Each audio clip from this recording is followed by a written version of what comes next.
How much was a black person worth? In the early 18th century, white traders could exchange a barrel of rum for 10 black individuals. These 10 black individuals, when resold in Europe, could easily fetch hundreds of times their original value. As a result, many white traders risked everything to sail to West Africa, persuading some local black tribes to engage in the slave trade. This black man was named Kunta, the youngest warrior of the Mandinka tribe. Under his father's influence, Kunta grew up determined to take on the mission of protecting his people and strengthening his tribe. One day, while he was meeting his girlfriend in the woods, several black men suddenly emerged and blocked their path. Kunta recognized them as slave traders from another tribe and urged his girlfriend to run back and alert the others. He grabbed a slaver's knife and killed him, then leapt onto a horse to draw the others away, buying time for his girlfriend to escape. Little did he know, she had barely run a short distance before being captured. Kunta ran desperately toward the river, but just as he reached a stretch of sandy beach, a slaver shot his horse. Kunta tried to run, but his leg was pinned under the dead horse. In the end, he was beaten severely and sold to the Scots. What followed was a 3-month-long sea voyage. To prevent the slaves from causing trouble, the whites locked their limbs in chains, making it difficult even to turn over, let alone escape. Since Kunta had never been on a ship and was under immense psychological stress, he started vomiting all over himself shortly after the journey began. He had no idea where he was being taken or if he would ever return home. Not long after, a group of white men came down to feed the slaves. Kunta refused to eat, but the whites would not tolerate such defiance. As to them, a starving slave meant losing money. They pried open Kunta's mouth and forcibly shoved the food inside. Afterward, a fellow captive advised Kunta not to resist pointlessly, saying that staying alive was the only hope. Just then, singing echoed from the deck above. It was the women captives communicating in their tribal language. The men quickly responded. The next day, they were brought up to the deck to be washed. The cold seawater and coarse brushes made the process unbearable. For those with wounds, each washing felt like it was taking half their life away. After washing, the whites forced them to exercise. At first, the men didn't want to move, but realizing they could use the opportunity to locate the women who were passing messages, they suddenly found purpose in cooperating. With this goal in mind, their next step became clear. The men planned to make their move the next time they were brought to the deck. But just then, Kunta saw his girlfriend. She was resisting the whites' advances and attempting to jump into the sea to end her life on a slave ship. However, even death was a luxury she couldn't afford. Kunta was in the crowd of captives nearby, but as he witnessed this scene, he could do nothing. They were in the middle of planning a revolt, and if he acted rashly to save her now, it would alert the whites. For the sake of the larger plan, he could only watch as she was dragged away by the whites. This was how the whites selected their slaves. First, they examined their eyes, ears, mouth, and nose to ensure they were clean. Next, they sniffed, placing fingers in the ear holes and then to the nose to confirm there were no signs of disease. Finally, they tested by grabbing, forcefully handling the slave's reproductive organs to ensure good fertility. A young slave would only have around 30 years of labor potential, but if he was strong and fertile, he could reproduce extensively. The children he fathered would then become free labor for the plantation owner. But before this, the slaves first had to survive the 3-month-long voyage, a journey of death. The next time they were brought to the deck, the captives had already finalized their plan to seize control of the ship. The women secretly hid an axe in a laundry basin. When Kunta saw the moment was right, he bent down and grabbed the axe. As soon as the chains were cut, everyone's nerves were taut with anticipation. The whites quickly retaliated to suppress the rebellion, and against their guns, the captives' flesh and blood were no match. But the sheer number of slaves worked in their favor. As those at the front fell, those behind pressed on. Even the women joined the fight. Seeing the situation spiraling out of control, the whites panicked and fled into the inner quarters. Just as the door was about to shut, Kunta suddenly appeared and wedged the door open with a rifle butt. The door was quickly forced open again. The whites climbed to the bow of the ship, intending to use the cannon to retaliate. However, Kunta threw a spear and killed one of them on the spot. Another white man immediately took over and fired the cannon, causing a large group of captives to fall. Ultimately, the rebellion ended in failure. The furious whites threw the dead slaves into the sea to feed the fish, while some had their heads severed and displayed on the ship as a warning to the others. On June 1767, 87 days after Kunta's capture, the slave ship successfully reached Maryland. All surviving slaves were confined in a large room for auction. Kunta was purchased by an Irishman. On the way to the farm, Kunta saw fields filled with black slaves working under the supervision of only a single white overseer. This puzzled him. Why didn't the black slaves simply escape? It didn't take long for him to find out why. Kunta accidentally discovered that the chain locking him wasn't very strong, which gave him the idea of escaping. He pretended to tap a rhythm and sing, and when the driver wasn't paying attention, he leaped off the cart. The driver immediately gave chase. Kunta ran while shouting to other black slaves, asking for directions, but strangely, no one responded to him. He ran to a farm where a group of black people had gathered, thinking he was saved, but at that moment, the driver caught up with him and pinned him down. The overseer and farm owner soon arrived. They scolded the driver for his negligence, beat him severely, and sold him off on the spot. The farm owner then gave Kunta a new name, Toby, and assigned him to Fiddler for training. Fiddler was also a slave, but because he could play the violin, he enjoyed far better treatment than the others. Having witnessed the driver's fate, Fiddler advised Kunta to behave and avoid unnecessary suffering, but Kunta refused to comply. His heart longed for freedom, and he despised the name Toby. While working, he often imagined the days when he could roam free, but in the next instant, his fantasies were shattered by the sharp jab of a spear. From then on, every day was filled with thoughts of how to escape.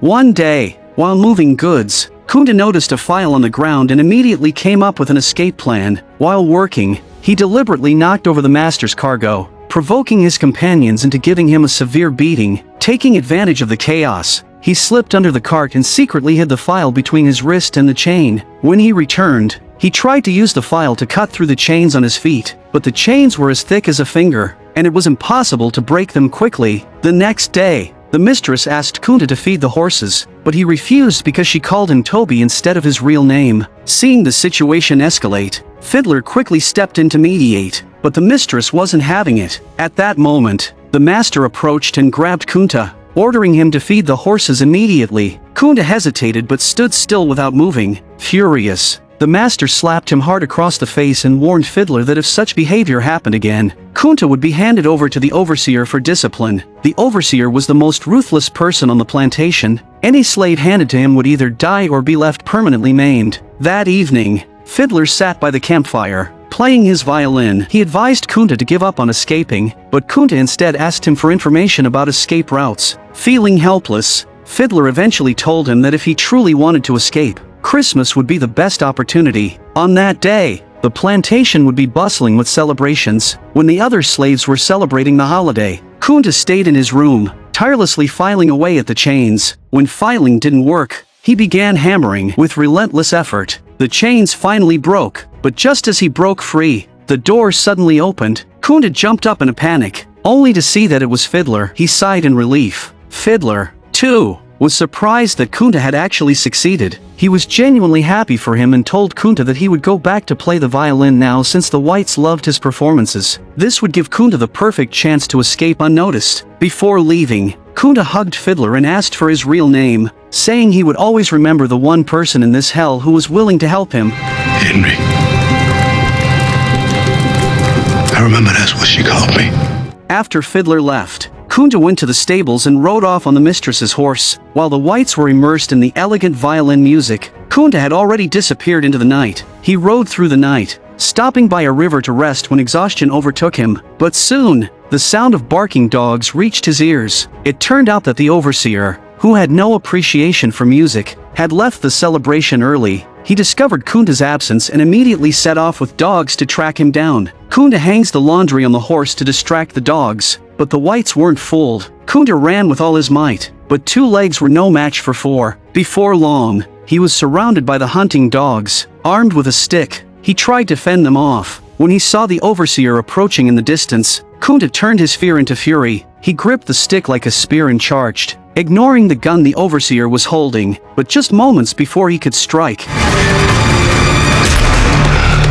Kunta was captured and brought back. He was tied to a post, and the overseer brought out a whip studded with iron spikes, demanding that Kunta acknowledge his new name Toby. To Kunta, accepting the name was equivalent to accepting his identity as a slave. He refused to comply. The overseer then swung the whip with all his might, lashing Kunta repeatedly. In moments, Kunta was covered in wounds, spitting blood, yet he still refused to surrender, clinging to his real name with his last breath. The other slaves watching the scene were moved by Kunta's unyielding spirit, silently praying for him. Finally, When he could endure no more, Kunta was forced to utter the despised name, but the overseer pretended not to hear him and continued the relentless whipping. It wasn't until Fiddler intervened that Kunta's life was spared. Fiddler told Kunta that a name didn't matter as long as he stayed true to himself. His intention was to encourage Kunta to settle down. But over the next 10 years, Kunta remained restless, either planning to escape or actively fleeing. In 1782, during one of his escape attempts,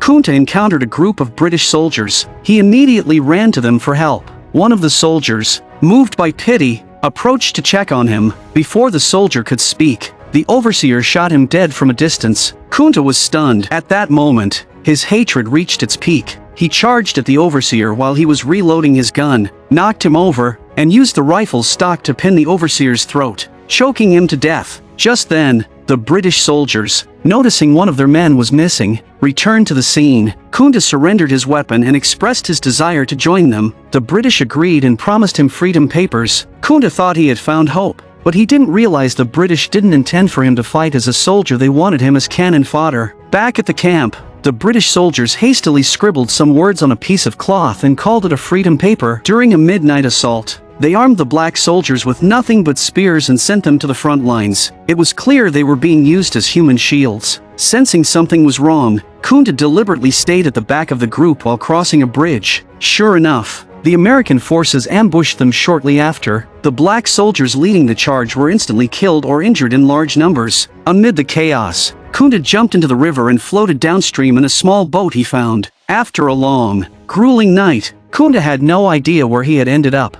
All he saw was a group of black workers on the shore. They sang warnings to Kunta, but due to the language barrier, he couldn't understand. As a result, he was soon captured by a group of slave catchers. This time, escape was impossible. To prevent him from running away again, the whites chopped off half of his foot. The pain was excruciating, and images of his past escape attempts flashed through Kunta's mind. When freedom became an unattainable dream, Kunta fell into despair, even contemplating ending his own life. A maid named Belle cared for him tirelessly, day and night, but Kunta refused her kindness. Fiddler, unable to watch any longer, picked Kunta up and threw him into the horse pen, leaving him to fend for himself. This act seemed like abandonment but was actually well-intentioned. Staring at the horses, Kunta remembered his father's teachings. He began trying to stand using a crutch, though he kept falling at first. He refused to give up and continued his attempts. From a distance, Belle and Fiddler watched with heavy hearts as Kunta's wounds reopened and bled from the strain. But Kunta didn't care. Finally, he stood up again. After 2 months of effort, Kunta could walk normally once more. During this time, Belle frequently helped treat his wounds, and over time, they developed feelings for each other. One day, a horse on the plantation suddenly became frightened and bolted. Kunta, who had trained horses in Africa, understood their behavior well. When the horse ran toward him, he calmly approached it and managed to soothe it with a simple gesture. The plantation owner witnessed this scene and, seeing that he needed a coachman, immediately decided to assign Kunta to the role. Soon, Kunta reached the age for marriage, and with Fiddler help as a matchmaker, he married Belle. A year later, they had a daughter. In accordance with African tribal tradition, newborns were named in the place closest to the moon. Kunta and Fiddler carried the baby up the hill, but along the way, they encountered a group of white slave catchers who claimed that black people weren't allowed to be on the roads after dark. Fiddler assured them they were leaving immediately, but the catchers weren't satisfied and demanded that they leave the baby behind. The atmosphere instantly grew tense. Fiddler realized that the men wouldn't let them go easily. He gave Kunta a long, meaningful look, signaling him to take the baby and run while he stayed behind to buy them time. Little did they know, this would be their final goodbye. Fiddler had long grown weary of a life where he wasn't treated as human. In a defiant act, he loudly proclaimed his real name and suddenly launched an attack. Sadly, his efforts ended in failure. When the whites eventually caught up to Kunta, he placed the baby on the ground and hid in a tree to ambush them. After dealing with the pursuers, Kunta hurried back to find Fiddler, but it was too late. Fiddler had succumbed to his injuries. Grieving deeply, Kunta picked up the baby and rushed back home. He resolved to take Belle and escape, no matter the cost. The fate of black women slaves was especially cruel. Not only were they forced to work as hard as the men, but at night they also served as their master's breeding tools. This woman worked in the fields even while 7 months pregnant, and as a result, She went into premature labor due to a moment of carelessness. The master went to great lengths to save the child but showed no concern for the deceased woman, only lamenting the loss of a laborer. Kunta couldn't bear to think of his daughter suffering the same fate in the future. He decided to flee with his family that very night, but the plantation was surrounded by whites. Where could they possibly go? Belle refused to leave, arguing that at least here, their daughter could eat. Attempting to escape would only lead to worse consequences. Kunta felt helpless. In this country, in this era, black people had no rights and no choices. He named his daughter Kizzy. Years passed, and Kizzy grew older. She became close friends with the plantation owner's daughter, and the two often played together. The white girl even secretly taught Kizzy how to read and write. On the other hand, the plantation owner often humiliated Kunta in front of the girls to assert his authority and reinforce the idea of black servitude in the minds of the next generation. Whenever Kunta felt he couldn't endure it any longer, the thought of his daughter made him silently swallow his pride. However, this fragile balance was completely shattered when Kizzy turned 15. The plantation owner began harboring vile intentions toward Kizzy, which terrified Kunta. In response, he began subtly training Kizzy, teaching her how to ride a horse, row a boat, and navigate using natural signs. Kunta told Kizzy that they were part of the Mandinka tribe of West Africa, and if she ever had the chance, she must escape and return to their homeland. Kunta knew he was too old to run anymore. The dream of returning home could only be entrusted to his daughter. One night, Kizzy secretly met with a boy from the plantation. They were holding a map and discussing their plan to escape north to Canada, the only place where black people could find freedom. Everything seemed perfect in theory, but reality is often far harsher than dreams. Outside, a sudden storm broke out, forcing the white masters to retreat into the cellar. Kizzy urged the boy to seize the opportunity and escape, but the boy insisted on taking her with him, even though it would mean she could never see her parents again. Kizzy hesitated, and in the end, she chose to stay. Meanwhile, Kunta, caught in the chaos, couldn't find Kizzy and thought she had escaped to freedom. But at dawn, as he was packing up, he heard a noise from the corner of the house. Soon after, the runaway boy was also caught. He had been hiding in a small shed surrounded by whites. The boy stabbed one of them with a knife and bolted out the door, but he was shot after just a few steps. The fake travel pass that Kizzy had forged for him was discovered by the plantation owner. Enraged, the owner decided to sell Kizzy to a faraway plantation. Kunta and Belle begged him desperately, pleading not to separate their family, but the owner dismissed their pleas. Kizzy was locked in a small, dark room, and that very night, the plantation owner came to assert his rights as her master. Kizzy fought back with all her strength, but she was overpowered. A year later, she gave birth to a baby boy. The master was delighted and named the child George. To Kizzy, however, the child was a symbol of her humiliation. She wished George had never been brought into this world. One night, she secretly took the baby to the river, intending to end both of their lives. She could not escape the curse of slavery herself, but she didn't want her child to follow the same path. Her mind was filled with thoughts of her father's dream to one day return to the Mandinka tribe in Africa, back to their true home. She also remembered the boy who died fighting for freedom and the violinist who sacrificed his life to save her. None of them belonged to this place, and none of them deserved to die. After a long inner struggle, Kizzy broke down in tears and ultimately gave up on the idea of suicide. By 1828, George had grown into a man. Unfortunately, he didn't inherit Kunta's spirit of pursuing freedom. Instead, he developed a passion for cockfighting, just like the plantation owner.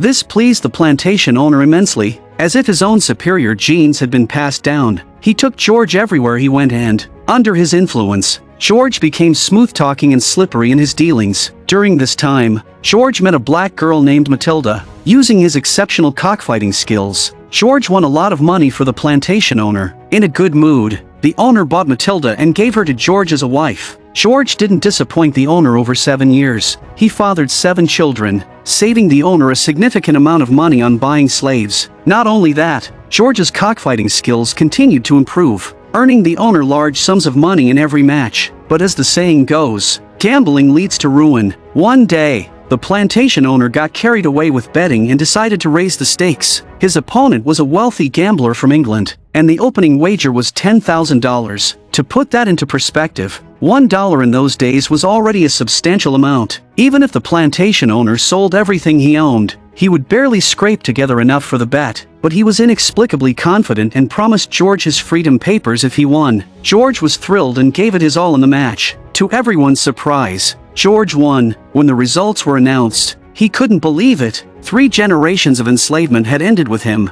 Overcome with emotion, he shouted to the heavens, celebrating his newfound freedom. But before long, the Englishman approached the plantation owner again, proposing another round. This time, the wager was $20,000. Blinded by his recent victory, the plantation owner agreed without hesitation, unaware that it was all part of a scheme. The Englishman was a master at cockfighting, and his bird was not only strong-winged but trained to target its opponent's head in every fight. This was the highest stakes match of George's life. If he won, he could not only secure freedom for himself but also break the chains of slavery for his family across generations and earn a handsome reward. The match began.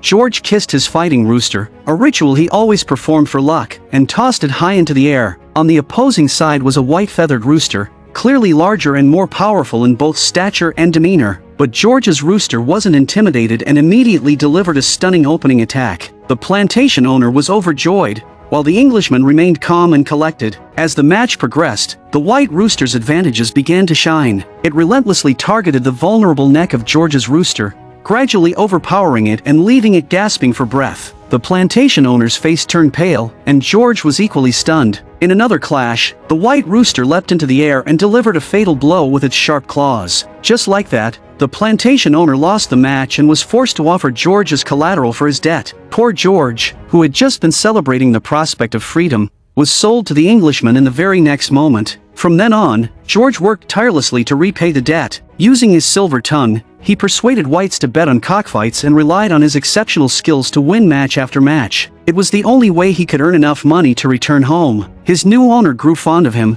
as George almost never lost a match since being bought. The phrase George heard most often was, "Once your debt is paid, I'll set you free." But when that day would come, even the owner himself didn't seem to know. Fortunately, after 20 years of diligent work, the Englishman finally agreed to let George return home. George wasted no time heading back, but to his shock, the plantation he once called home was now a desolate ruin. Only the former plantation owner, now destitute and broken, remained. George learned that his mother, Kizzy, had passed away, and his wife and children had been sold years earlier by the plantation owner. Before leaving, George visited his mother's grave. He didn't take revenge on the old plantation owner. Letting him live out his days in lonely misery felt far more satisfying. Through his inquiries, George discovered that his wife and children had been sold to a plantation in South Carolina. This plantation operated as a military factory for the Southern forces, producing weapons and building infrastructure. George's son, newborn George, was the best blacksmith on the plantation. Because of his frequent trips delivering goods for the plantation owner,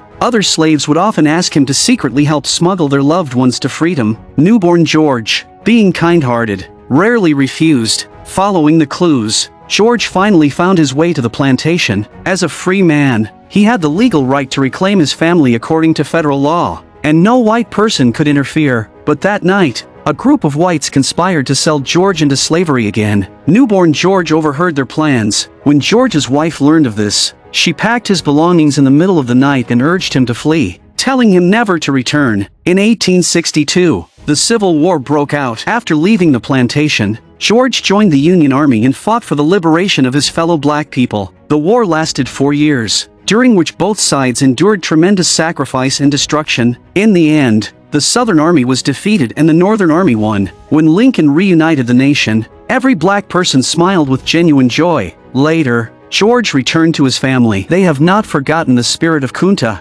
After much effort, they managed to return to Africa, reconnecting with their roots. For generations of slavery finally ended with newborn George. Thank you for watching. I'm a movie enthusiast. Don't forget to subscribe to my channel, and I'll see you in the next episode.